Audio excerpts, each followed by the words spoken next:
Hey cruisers, welcome to the beautiful sunny port of Santa Barbara. We are here today joined in town by the gorgeous, wonderful, and very familiar Grand Princess, which is right behind us, and I just dropped my notes. That's okay, it's Vlogtober, everything is just gonna have to be spontaneous. Anyway, as you can see, we've got tenders running people from Grand Princess here to Santa Barbara, and we took a little detour here today to come and do a special episode for you. This is as sunny and warm and absolutely non-windy as it gets in Santa Barbara, so let's talk about some tips for Embarkation Day, guys. Let's talk about how to make your Embarkation Day pain-free, stressless, and to be ultra prepared. What do you think? Number one tip is to be super prepared, and the best way to do that is to get those documents ready. Get your passport ready, get your boarding pass for your cruise ready, and make sure that you have everything tucked away before your cruise. That's the best advice that we can give you, because if you have those things in line, everything else will fall into place. Along those same lines of seriousness, make sure that in your Embarkation Day bag you have packed any necessary medications that you might need or anything critical for your family. I'm competing with seagulls, you guys, so I'm gonna have to shout a little bit.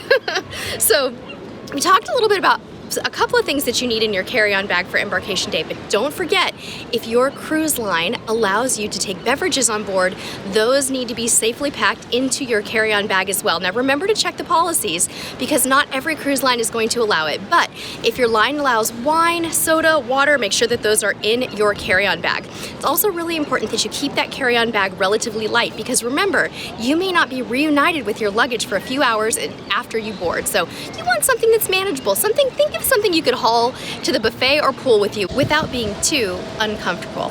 Now, one tip that we have for you is that on Embarkation Day, if you like to go to the hot tub or pool, you might want to consider packing your swimsuit in your carry-on bag. Big mistake that people make is wanting to go swimming, but then they keep their swimsuit, sunglasses, hats, and what else? Sunscreen, right?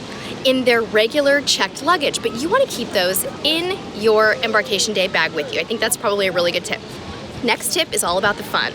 You want to try to have a little bit of fun before the muster drill, but not too much fun. We're not talking about getting intoxicated before the muster drill, because then you won't have any fun at the muster drill or after. So have a little bit of fun. Next tip is to consider starting an Embarkation Day tradition. We're big on Embarkation Day traditions, and so are our subscribers. So we're going to go ahead and link to a video that we made a few months ago for you in the description below, so you can read a little bit more about our Embarkation Day traditions. Now, our last tip today is to remember that on Embarkation Day, your dinner in the main dining room is going to be a little bit more casual, meaning you don't have to bust out all the fancy clothes that night. I have seen people wearing yoga pants.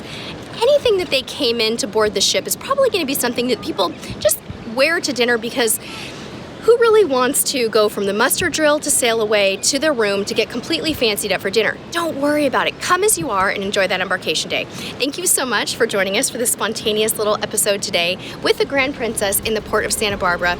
We are so appreciating all of your wonderful comments and ideas for Vlogtoberfest. And until next time, guys, we'll see you tomorrow and see you on the high seas. Bye!